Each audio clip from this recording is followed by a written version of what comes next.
하나님 나라 공식에 대해서 목사님 종종 얘기하잖아요. 하나님 나라에는 어떤 법칙이 있다, 공식이 있다 얘기하는데요. 오늘 본문에도 그러한 내용을 볼 수가 있습니다. 여러분, 이 마지막 주에 이 하나님 나라의 공식을 배워보는 게 참 의미 있는 것 같아요. 한번 말씀 속으로 들어가 보도록 하겠습니다. 네, 여러분, 큰 바위 얼굴 이야기를 다들 잘 아실 거예요. 다 잘 아실 건데, 미국의 단편 소설 작가 나다니엘 호손이라는 사람이 쓴 소설입니다. 이야기는 이렇게 시작해요. 옛날 산골 어느 한 마을에 어니스트라는 소년이 살고 있었습니다. 이 소년은 산 비탈길에 새겨진 큰 바위를 보면서 자랐죠. 이 큰 바위는 마치 인간의 얼굴처럼 생겼습니다. 그래서인지 이 마을 사람들은요, 이런 이야기를 서로 하면서 지냈대요. 언젠가 이 바위 얼굴과 닮은 위대한 인물이 나타나 마을 사람들에게 축복을 가져다 줄 거다. 잡담하는 소리가 들리는데? 누구냐? 자, 다시. 언젠간 이 바위 얼굴과 닮은 위대한 인물이 나타나 마을 사람들에게 축복을 가져다 줄 것이다. 이런 얘기를 서로 막 했대요. 그래서 이 어니스트는 어린 시절부터 부모님으로부터 또 마을 사람들로부터 이런 이야기를 매일매일 들었대요. 그래서 깊은 인상이 가슴속에 남게 되었습니다. 그래서 날마다 눈을 들면 보이는 저 큰 바위 얼굴을 보면서 나도 닮고 싶다, 저렇게 되고 싶다라는 꿈을 꿨대요. 그렇게 세월이 많이 흘렀어요.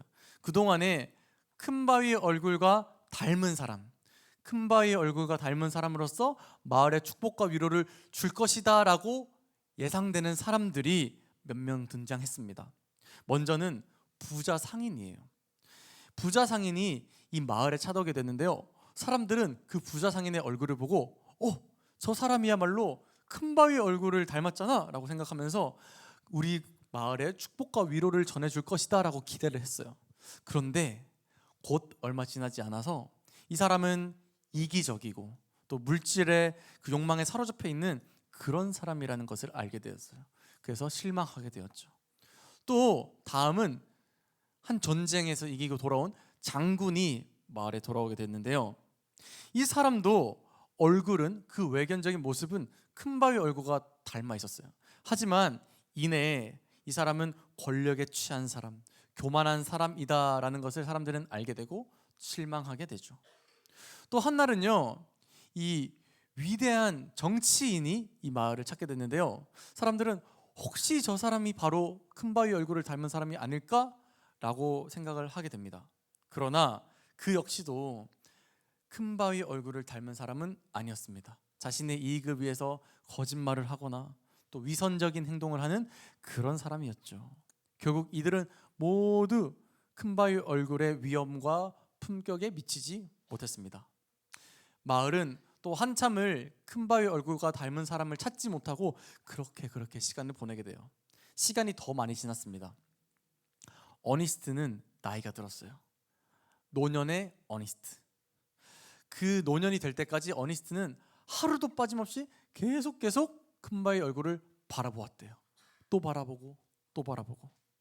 그러던 어느 날 이 마을에 한 시인이 오게 되었는데요, 이 시인이 어니스트를 만나게 됩니다. 그리고는 깜짝 놀라며 이렇게 말을 하게 되죠. 당신은 정말로 큰 바위 얼굴과 닮았군요. 그렇습니다. 이렇게 매일매일 큰 바위 얼굴을 바라보고 닮고 싶어 했던 어니스트가 사실은 큰 바위 얼굴을 닮은 인물이었던 것이죠. 그렇게 되어간 것이에요. 얼굴뿐만 아니라 그의 삶과 품성이 모두 큰 바위 얼굴을 닮게 되었어요. 그래서 마침내 노년의 어니스트는 마을 사람들에게 축복을 주고 위로를 주는 그런 사람이 되었다고 합니다. 자, 여러분, 목사님이 이 큰 바위 얼굴 이야기를 짧게 요약해서 들려드렸는데요, 이 이야기에 한 가지 인생의 공식이 있죠. 뭘까요? 바라보면 닮는다. 이런 공식. 바라보면 얻게 된다. 원하는 것을. 이런 공식이 있습니다. 근데 이 공식이 정말 놀라운 것은 사실은 하나님 나라의 공식이에요. 사실은 하나님 나라에서부터 흘러온 공식이라는 거죠. 더 정확하게 말하면 이렇게 말할 수 있습니다. 보면 주신다라는 그런 공식이 하나님 나라에는 있다는 사실이죠. 특별히 오늘 함께 우리가 다루게 될 이 본문에 그러한 공식이 정말 선명하게 나타나 있어요. 보면 주신다. 사랑하는 여러분, 오늘 이 말씀을 살펴보면서 여러분의 삶에 어떻게 이 공식을 대입할 수 있는지 한번 생각해 보시길 바라요. 그리고 어떻게 하면 우리 삶에 풍성한 하나님의 선물을 누리며 살아갈 수 있는지를 한번 깊이 생각해 보도록 하겠습니다. 자, 오늘의 말씀은 아브라함과 조카 롯에 대한 이야기입니다. 이때는 아직 아브라함의 이름이 아브라함이 아니었어요. 아브람이었습니다. 근데 편의상 목사님이 아브라함이라고 이야기하도록 할게요. 아브라함과 롯의 이야기. 아브라함은 기근으로 피난을 갔던 그 이집트 땅에서 다시 떠나서 아내와 조카 롯, 그리고 자기가 가지고 있는 그 모든 소유물을 가지고 다시 가나안 땅으로 돌아오게 됩니다. 그런데 이렇게 이집트에서 기근을 피해서 있는 동안에 롯과 아브라함의 이 소유가 너무나도 많아진 거예요. 주님께서 복을 주신 거죠. 근데 문제는 가지고 있는 재산과 가축이 너무나 많다 보니까 도저히 같이 살 수 있는 상태가 아니게 된 거예요. 심지어는 이 아브라함의 목자들, 롯의 목자들이 싸워요. 자리가 너무 비좁으니까. 이 땅 넘어오지 마. 이 음식은 우리 음식이야. 이렇게 막 싸우기 시작한 거예요. 이게 상황이 점점점 악화되자 아브라함은 이렇게 우리가 가족끼리 싸울 수 없다라고 생각하고 한 제안을 합니다. 이 다툼을 우리가 피하자. 둘이 이제는 갈라서자라고 제안을 하게 돼요. 아브라함은요, 참 멋지고 따뜻한 삼촌이었습니다. 아브라함이 먼저 롯에게 이렇게 말해요. 네가 왼쪽으로 가면 나는 오른쪽으로 갈 것이고, 네가 오른쪽으로 가면 나는 왼쪽으로 갈 거다. 먼저 선택을 하라라고 선택권을 주게 되죠. 롯은요, 그 선택권을 가지고 요단 지역을 쭉 바라봐요. 보니까 이 물이 풍부하고 넓은 평야가 있는 지역이 소돔과 고모라 지역인 거예요. 그래서 그 땅을 선택하고 그 비옥하고 좋은 땅으로 이주를 하게 됩니다. 롯은 떠났습니다. 이제 아브라함이 혼자 남게 되었는데요, 상황이 생각보다 좋지는 않아요. 왜냐하면 함께 살면서 의지하고 지내던 롯도 떠났죠. 그리고 좋고 넓고 기름진 땅 롯이 다 가지고 갔죠. 이제 자기는 남겨진 땅, 어떻게 보면 버려진 땅을 홀로 개척하면서 살아가야 하죠. 막막한 거예요. 막막한 거예요. 아마 이런 생각을 했을지도 모릅니다. 그냥 롯에게 다시 가서 우리 같이 살자, 어떻게 잘 살아보자 라고 할까? 혹은 아니면 내가 잘못 생각했다고, 삼촌이 내가 먼저 선택해야 되지 않겠냐고 라고 말해볼까? 이런 생각을 했을지도 모르겠습니다. 그렇게 아브라함은 지금의 이 상황에 낙심하며 한숨을 푹 내쉬고 있었어요. 그런데 누군가가 아브라함을 찾아오셔서 말을 거십니다. 누구실까요? 누구셨을까요? 하나님이세요. 하나님이 이 아브라함이 한숨 쉬는 것을 보시고 찾아와서 말을 거시는데요, 하나님은 이 상황을 막막하게 보고 계시지 않으셨어요. 하나님은 오히려 미소 짓고 계셨어요. 왜? 하나님 안에 반드시 소망이 있다는 것을 하나님은 알고 계시기 때문에. 그리고요, 아브라함에게 놀라운 말씀하시는데요, 바로 오늘 우리가 살펴본 공식을 알려주시는 거예요. 한번 본문 14절과 15절을 다 같이 읽어볼게요. 다 같이 시작. 롯이 아브람을 떠난 후에 여호와께서 아브람에게 이르시되 너는 눈을 들어 너 있는 곳에서 북쪽과 남쪽 그리고 동쪽과 서쪽을 바라보라. 보이는 땅을 내가 너와 내 자손에게 주리니 영원히 이르리라. 아멘. 아멘. 보십시오. 엄청 분명하게 공식이 드러나고 있어요. 바라보라 주리니. 뭐라고요? 바라보라 주리니. 보면 주신다라는 공식이 성립하고 있죠. 한번 따라해 보겠습니다. 이 공식. 보면 주신다. 한 번 더. 보면 주신다. 여러분, 이 공식을 믿으셔야 합니다. 아멘. 아멘. 아멘.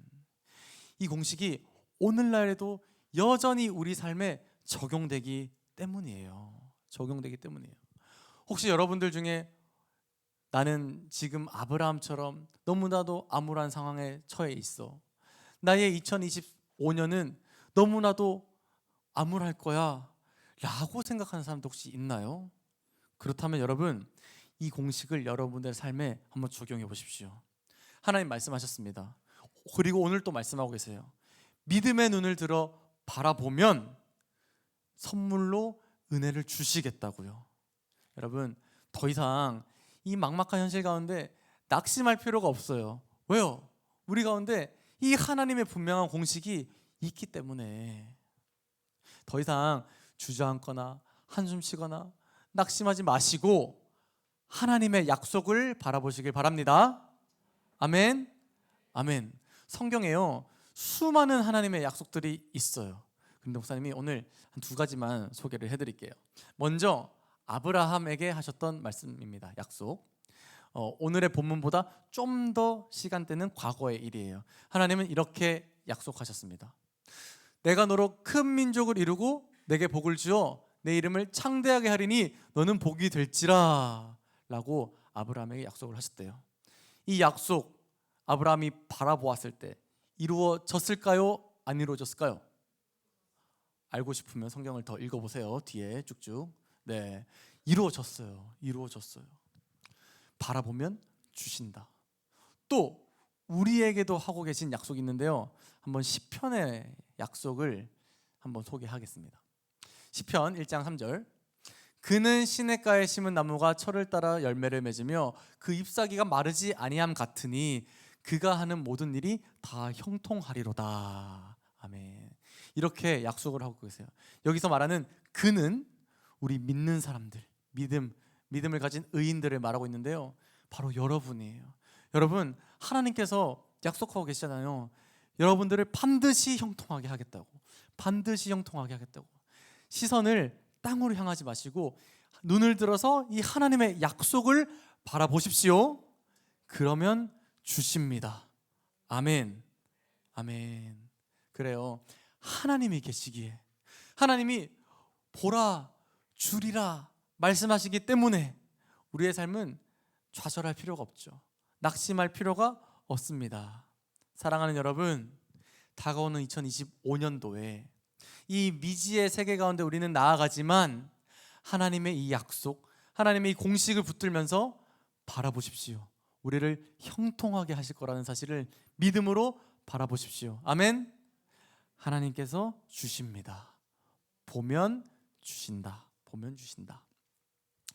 여러분, 그런데 목사님이 조금 더 이 보면 주신다는 공식을 디테일하게 여러분들에게 설명을 해주고 싶었어요. 네. 왜냐면 우리가 믿음을 좀 더 이제는 수준 높게 다뤄야 할 필요가 있거든요. 자, 한번 화두를 던져보겠습니다. 자, 주님이 우리에게 어떤 귀한 것을 주시잖아요. 자, 그것을 받기 위해서는 무엇을 해야 된다고요? 보아야 된다고. 보면 주신다. 그렇죠? 주시는 것을 얻기 위해서는 보아야죠. 자, 그럼 보기 위해서는 뭘 해야 될까? 여러분들 표정이 지금 이래요. 자, 집중, 이해해 보세요. 주시는 것을 받기 위해서는 보아야 되죠. 자, 그러면 보기 위해서는 우리가 뭘 해야 될까? 가만히 자리에 앉아 있으면 볼 수 있을까? 자, 여기에 대해서 말씀이 말하고 있습니다. 우리 17절을 함께 읽어보겠습니다. 다 같이 시작. 너는 일어나 그 땅을 종과 횡으로 두루 다녀보라. 내가 그것을 내게 주리라. 아멘. 하나님 뭐라고 말씀하십니까? 일어나 그리고 두루 다녀보라. 맞아요. 주신 것을 받기 위해서는 보아야 되는데요, 보기 위해서는 여러분 일어나야 됩니다. 일어나야 돼요. 두루 다녀보아야 돼요. 무슨 말이냐? 우리가 이 자리에서 아무것도 하지 않고 우리 현실 가운데 가만히 있으면 볼 수 있겠습니까? 볼 수 없죠. 우리는 고작 우리의 발 앞, 우리의 처해진 환경밖에 볼 수가 없어요. 그러나 하나님은 아브라함에게 말씀하십니다. 일어나라, 두루 다니라. 믿음의 행위를 이야기하고 있죠. 가야 볼 거 아니에요. 우리의 시야가 닿지 않는 그 너머까지 우리가 가야지 더 구석구석 볼 수 있을 거 아니에요. 여러분, 믿음의 원리가 이렇습니다. 여러분의 2025년이 정말로 믿음의 행위를 동반한 그런 믿음의 한 해가 되기를 바라요. 믿음의 행위 너무나 중요하죠. 하나님 말씀하세요. 내가 너에게 그 모든 약속된 것을 줄 테니 너는 일어나 나아가라. 믿음의 세계로 뛰어들라 라고 말씀하고 계신 거예요. 믿음의 행위는 너무나 중요합니다. 우리 믿음은요, 머릿속에서만 일어나는 게 아니에요. 머릿속에서만 바라보아야지, 바라보아야지, 바라보아야지. No, 절대 볼 수 없습니다. 우리는 현실에 매몰되고 말 거예요. 반드시 행위를 해야 되는데요, 일어나서 믿음의 세계로 나아가는 것이 필요합니다. 여러분, 정말 이렇게 땅을 두루 다니면서 구석구석 주님이 주실 땅을 눈에 담았던 아브라함은요, 정말 큰 민족의 믿음의 조상이 되었어요. 이스라엘 그 영토를 크게 허락받았어요. 두루 다니면서 눈에 담은 결과. 이제 여러분의 차례입니다. 여러분, 다가오는 2025년에는 움직입시다. 아멘. 일어납시다. 아멘. 아멘. 좋아요, 좋아요. 목사님이 딱 한 가지, 믿음의 행위로 일어나는 법, 나아가는 법, 딱 한 가지를 여러분에게 공유하려고 해요. 수많은 방법들이 있죠. 믿음의 행위에는 여러 방법들이 있는데요, 수많은 방법들 다 하지 못해도 이거 하나만큼은 하자, 이거 하나만 제대로 해도 우리가 믿음의 눈을 들어 주님이 주신 선물을 잘 받을 수 있다 하는 그 한 가지 믿음의 행위가 있어요. 바로 예배입니다. 자, 따라해 보겠습니다. 예배. 한 번 더. 예배. 예배를 통해 우리는 우리의 믿음의 행위를 주님께 올려드릴 수가 있어요. 예배 가운데 하나님의 말씀이 선포되죠. 예배 가운데 우리는 하나님께 기도하게 되죠. 예배를 통해 우리는 찬양을 드리며 고백하고, 또 예배 안에서 우리 형제 자매 간의 사랑을 경험합니다. 예배에 이 아름다운 모든 것들이 들어있어요. 그러니까 여러분, 다가오는 2025년도 예배에 헌신하는 예배자들이 다 되기를 축복합니다. 예배에 나아가서 선포되는 말씀 가운데, 찬양과 기도 가운데 하나님의 은혜를 보십시오.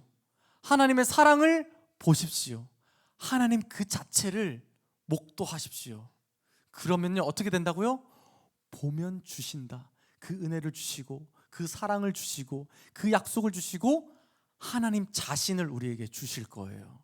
여러분, 보면 주신다, 이 하나님 나라의 귀한 공식을 날마다 삶에 적용하며 살아가는 2025년도 되기를 축복합니다. 아멘. 사랑하는 여러분, 다가오는 2025년, 여러분들이 주님 안에서 정말로 얻고 싶은 그 선물이 무엇입니까? 한번 떠올려 보세요. 한번 생각해 보세요. 나는 이번 연도에는 정말 이것을 주님께 받고 싶어 하는 것들 있죠? 있겠죠? 있을 거예요. 그러면 어떻게 하면 좋을까? 자, 공식을 써봅시다. 뭐 하면 된다? 바라보면 된다. 상상하시고, 상상할 뿐만 아니라 움직이시고, 예배 가운데 나아오시고, 그러면 여러분들 소원하는 그 모든 것들을 얻게 될 줄 믿습니다. 아멘. 아멘. 목사님도 이 다가오는 2025년에 정말 주님 안에서 얻고 싶은, 받고 싶은 것이 있어요. 세상적인 어떤 것이 아니라, 물질적인 어떤 것이 아니라, 목사님이 정말로 주님께 선물로 받고 싶은 그것, 목사님은 예수님의 성품을 정말 갖고 싶어요. 예수님의 성품. 그래서 또 이렇게 결단합니다. 다가오는 2025년에는 더 열심히 예배 안에서 예수님을 바라보아야지, 예수님의 그 성품을 바라보아야지. 목사님은 믿거든요. 연약하지만, 미약하지만 날마다 주님을 바라보고 그 성품을 바라보면 언젠가는 목사님 마음속에 예수님의 그 성품을 깊이 심어 주실 것을 믿기 때문입니다. 노력할 거예요, 목사님은. 마치 큰바위 얼굴 이야기에서 어니스트가 매일 큰바위 얼굴을 봤더니 그 얼굴을 닮게 된 것처럼, 그 형상을 소유하게 된 것처럼 목사님도 예수님을 바라볼 겁니다. 예수님의 그 성품을 갖기 위해서. 보면 주신다. 자, 다시 질문해 볼게요. 자, 여러분, 2024년이 정말 마지막 막바지에 이르렀는데 다가오는 내년에는 주님 안에서 무엇을 얻길 원하십니까? 여러분, 무엇을 얻기 원하십니까? 그것이 무엇이든 믿음 안에서 그것을 바라보고 예배 가운데 나아가 하나님을 만나는, 하나님을 소유하는 그런 여러분들 되기를 축복해요. 아멘. 목사님의 한마디로 오늘 설교를 마치겠습니다. 목사님의 한마디. 주님 안에서 바라보고 얻는 2025년이 됩시다. 아멘.